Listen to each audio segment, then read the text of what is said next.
Hello guys, welcome to day 2 of Day in My Life as an aerospace engineer in New Zealand.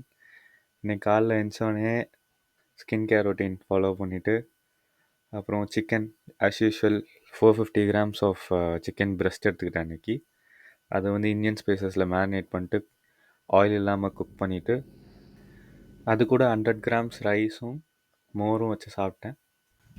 சாப்பிட்டு முடித்தோடனே ஒரு 2 hours study session. அதுக்கடுத்து த exciting part of the டே ஜிம்முக்கு போயிட்டேன். ஜிம்முக்கு போனோன்னே ஒரு ப்ரீ ஒர்க் அவுட்டும் க்ரியேட்டினை போட்டு மிக்ஸ் பண்ணி குடிச்சிட்டு அதுக்கடுத்து ஒரு பனானா ஆஸ் யூஷுவல் சாப்பிட்டுட்டு ஒர்க் அவுட் போட்டேன். இன்றைக்கு chest and biceps day.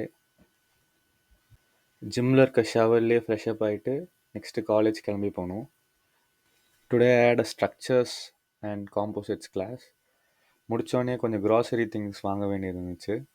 So queen street போயிட்டு ஒரு 2 packets of bread and rusk வாங்கிட்டு திரும்பி வீட்டுக்கு நடந்து வந்தாச்சு.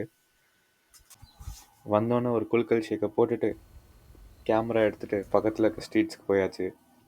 போய் கண்ணில் என்னெல்லாம் கிடைக்குதோ ஃபோட்டோ எடுத்துகிட்டு அப்படியே நியூசிலாண்டோட நைட் லைஃப் எக்ஸ்ப்ளோர் பண்ணிவிட்டு பக்கத்தில் இருக்க மாலுக்கு போயாச்சு. அங்கே போயிட்டு இந்த ஆர்கேட் கேமை ட்ரை பண்ணி சொதப்பி $2 வேஸ்ட் ஆகி சரி கூலி டிக்கெட் இருக்கான்னு ரேண்டமாக போய் பார்த்து அதிசயமாக இருந்துச்சு. ஸோ போடுறா டிக்கெட் போட்டு போய் உக்காந்து நம்ம தலைவரை ஸ்க்ரீனில் பார்த்தாச்சு. படம் எனக்கு ஆனால் அவ்வளோவா பிடிக்கல. ஸோ அப்படியே வீட்டுக்கு வந்துட்டு மிச்சம் இருக்க சிக்கனை வந்து 2 பிரெட்டோடு சாப்பிட்டுட்டு ஸ்கின் கேர் ரொட்டீன் பண்ணிவிட்டு பட்டு தூங்கியாச்சு. So that's it for day 2 guys. Thank you. We'll meet you on day 3.